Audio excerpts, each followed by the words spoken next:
교육 내용은 이렇습니다. 토지 선정과 동시에 매도 시점을 파악하는 출구 전략, 안성, 용인 지역의 핵심 도로 현장 파악, 안성, 용인 SK 하이닉스 인근 실제 거래 내역을 바탕으로 한 토지로 수익 창출한 등기부등본 공개, 1년 안에 올라갈 현장 방문입니다. 그리고 가장 중요한 땅미농과의 인연이 맺어진다는 사실입니다. 만남의 인연은 소중하기에 저의 노하우를 아낌없이 전해드리겠습니다.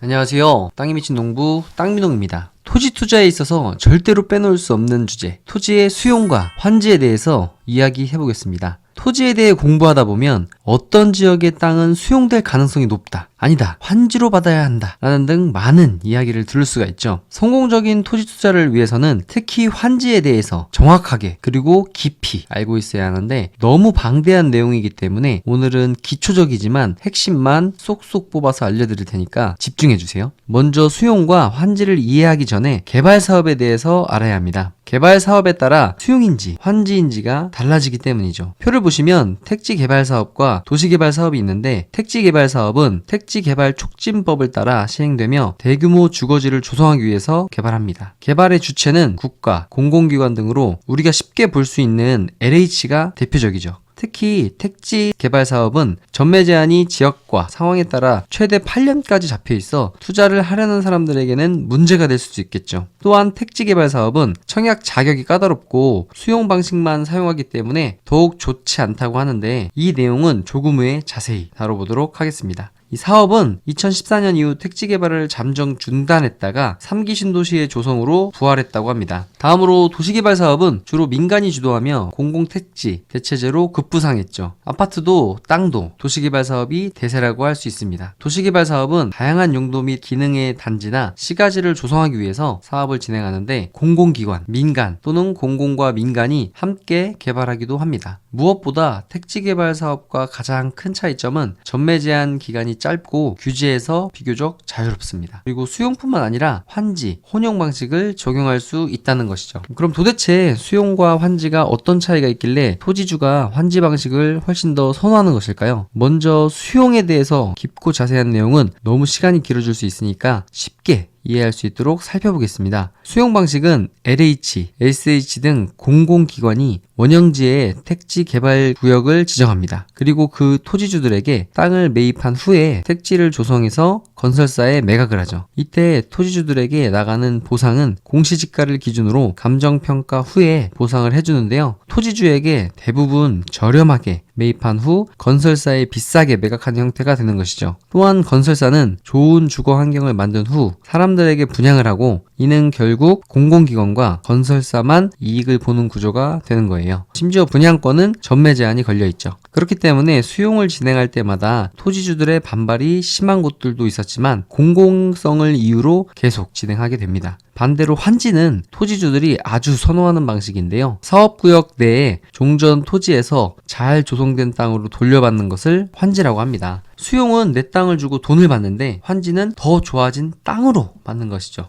도시개발 사업의 시행자는 초반에도 말씀드렸다시피 국가나 공공기관, 지방공사, 도시개발구역의 토지 소유자 등이 있습니다. 환지 방식으로 도시개발 사업의 계획을 수립하려면 환지 방식이 적용되는 지역의 토지 면적 3분의 2 이상에 해당하는 토지 소유자와 그 지역 토지 소유자 총수의 2분의 1 이상의 동의를 받아야 한다고 하네요. 또한 환지 방식으로 진행을 하게 되면 돌려받는 토지 면적이 어느 정도 감소하는데, 필지별 면적을 줄여서 공공시설, 즉 도로, 공원 등과 채비지를 확보해야 하기 때문이죠. 이를 감보라고 합니다. 그렇지만 내 땅의 크기는 줄어들어도 토지의 용도 변경으로 가격이 상승하기 때문에 더 이득이 됩니다. 환지 방식은 도시개발 구역을 지정하고 사업 시행자가 사업을 진행하여 용도가 변경된 땅을 토지주들은 환지로 받는 것입니다. 그 이후에 토지주는 개별 환지인 단독주택, 집단 환지인 아파트로 신청을 하거나 매각이 가능합니다. 집단 환지 시에 건설 및 분양을 지주 공동사업으로 진행하는 것이 가능하죠. 그렇기 때문에 수용 방식에서 LH 등 공공기관과 건설사가 가져갔던 수익을 환지에서는 땅 주인이 갖는 것이라고 할 수 있습니다. 그러니 토지주의 입장에서는 당연히 환지가 훨씬 좋겠죠. 자, 이제 어느 정도는 수용과 환지에 대해서 이해하셨을 거라고 생각이 드는데 참 헷갈리고 어려운 내용이 많은 것 같아요. 처음에도 말씀드렸다시피 도시개발 사업에는 수용 방식, 환지 방식, 혼용 방식이 있다고 했는데 혼용은 수용과 환지를 같이 사용하는 방식으로 이해하시면 되고 구체적인 방법이나 절차들은 따로 공부하시는 편이 도움이 되실 것 같습니다. 환지에 대해서 조금 더 알아보자면 환지를 받을 때 개별 환지와 집단 환지로 구분하여 신청할 수가 있는데요. 개별 환지는 단독 주택 용지로 이해하시면 되고 집단 환지는 공동주택 용지로 아파트라고 생각하시면 됩니다. 이는 토지 소유자의 신청에 의하여 공동주택 용지의 권리 지분으로 환지를 받는 것인데 집단 환지 미신청 토지는 일반적인 환지 기준에 따라 개별 환지로 지정되며 과소 토지, 즉 소규모 토지는 일정 규모에 따라 금전으로 청산됩니다. 집단 환지는 사업구역 내 환지 대상 토지 소유자는 누구나 소유 면적 규모에 관계없이 과소 토지까지도 신청이 가능하고요. 집단 환지 지정 후에 이용 방안으로는 크게 두 가지가 있는데 공동주택 건설자에게 매각하거나 토지 소유자와 공동주택 건설 사업자가 공동으로 주택 건설 사업을 시행하는 지주 공동사업 방법이 있습니다. 어느 방법이 유리할지는 상황에 따라 다르기 때문에 충분히 고민해 보셔야 됩니다. 그렇다면 토지의 유형별로 개별 환지나 집단 환지를 어떻게 신청할 수 있는지를 알아보겠습니다. 소규모 토지의 경우 과소 토지의 기준은 150제곱미터부터 500제곱미터의 범위 내에서 정하는데 과소 토지는 당연하게도 토지의 면적이 작기 때문에 개별 환지로 지정이 불가능하나 집단 환지는 신청이 가능합니다. 그리고 반대로 규모가 큰 토지도 있겠죠. 대규모 토지는 권리 면적이 크더라도 개별 환지를 여러 필지로 지정받을 수 없으며 집단 환지로 신청할 경우에 권리 면적 전부를 환지로 지정받습니다. 다음으로 공유 지분인 토지, 즉 2명 이상의 토지주가 있을 경우에는 원래 토지에 있는 소유권과 지상권 등의 모든 권리가 환지에 그대로 이전되며 집단 환지로 지정 후에는 토지주별로 건설사와 개별 계약이 가능합니다. 또한 두 필지 이상의 토지를 소유한 경우에는 모든 필지의 가치를 합산하여 권리 면적을 산정하며 이 경우에는 집단 환지와 개별 환지를 구분하여 신청할 수 있습니다. 마지막으로 도시개발법과 관련해서 꼭 기억해야 할 두 가지를 알아보려고 하는데요. 먼저 환지 방식은 도시개발 사업 시행 전후의 토지의 평가 가액에 비례해서 환지를 결정하는 방법인 평가식을 원칙으로 합니다. 그러니까 말이 좀 헷갈릴 수 있는데 원래 예전에는 면적식 방법으로 시행해서 예를 들어서 A 토지는 100평, B 토지는 300평이라고 가정했을 때 담보를 50% 해야 한다 하면 A 토지는 50평, B 토지는 150평을 받게 되는 것이죠. 그런데 도시개발 사업으로 지정된 구역에서 모든 토지가 같은 가격으로 형성되지는 않겠죠.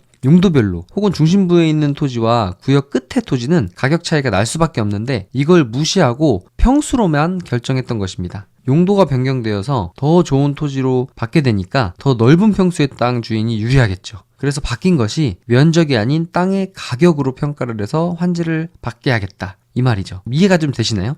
또 하나는 공유 토지의 경우 조합원의 자격과 의결권에 대한 내용입니다. 도시개발법에 따르면 공유 지분 토지 소유자 전부가 조합원 자격은 있으나 의결권은 대표자 1인만이 의결권을 가지도록 규정하고 있다고 하는데 쉽게 말하면 공유 지분 안에 토지 소유자 모두 조합원의 자격은 있지만 조합장을 선출할 때의 권리는 대표자만 가지고 있다는 말입니다. 오늘은 토지 투자의 꽃이라고 할 수 있는 환지와 수용에 대해서 알아보았는데요. 오늘 내용을 잘 들으셨다면 환지에 대해서 확실하게 알고 있어야 성공적인 토지 투자에 한 걸음 더 나아갈 수 있다는 사실을 아셨을 것이라고 생각합니다. 더 자세하고 깊은 내용은 도시개발 사업의 사례를 보며 따로 공부해 보시면 좋을 것 같습니다. 오늘은 여기까지입니다. 감사합니다.